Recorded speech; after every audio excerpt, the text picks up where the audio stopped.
Well, right now there are a lot of schools across the state of Illinois that are facing teacher shortages. And with that in mind, Northern Illinois University is focusing on a program that aims to place teachers in the towns where they grew up.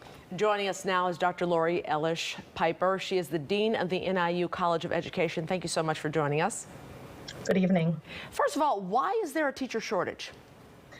There's a teacher shortage for several different reasons. One, teaching is hard, and the word has gotten out that teaching is hard, and so some individuals have chosen not to go into teaching. We also lose a lot of teachers early because they may not get the support that they need in their first few years of teaching. And then we also have a number of people who are retiring right now because of the pandemic. They've made the decision to retire early or as soon as they can, and so all those things have contributed to the shortage that we have in Illinois. Is teacher pay where you think it should be right now, knowing that it really is never quite enough? Yeah, the move to make starting pay $40,000 for teachers helped significantly, especially in some areas where that goes a long way. In some more expensive areas, it might still not be quite enough. So definitely pay is a consideration. Let's talk about, have we lost you? No, you're there. Let's talk about the program that you have, trying to get teachers into their hometowns and also getting more diversity in teachers. Absolutely.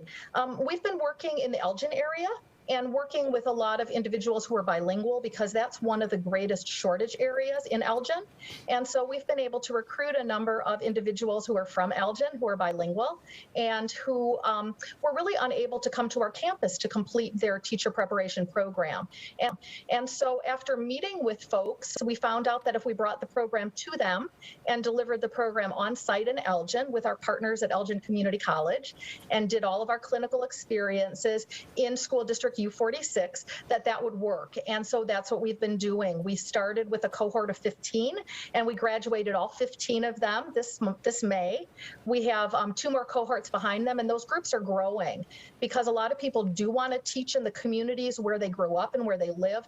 That's a way that they want to give back and make a difference. And those individuals tend to look like the students in those classrooms. And so it's a great way to recruit more diverse individuals into the teaching profession. I'm reading about those members of the cohort, and they've got a lot of enthusiasm. A lot of them seem to have had that dream from the time they were little. Can you describe what the life of an educator is like for those who maybe didn't grow up with that dream? Absolutely. Teaching is an amazing profession because you literally get to change the world one child at a time, one day at a time.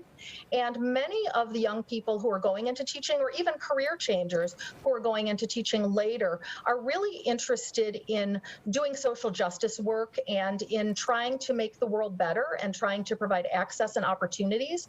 And so teaching is a great way to do that. It's hard work, but many schools are really scaling up their mentoring and induction programs to provide support in the first few years so that those new teachers can be successful and can hopefully stay in the profession long term.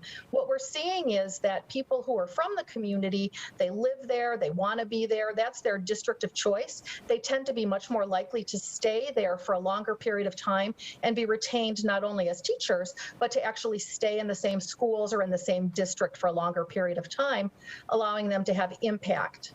Dr. Lori Elish Piper of NIU, thank you so very much. Be safe, be well. Thank you.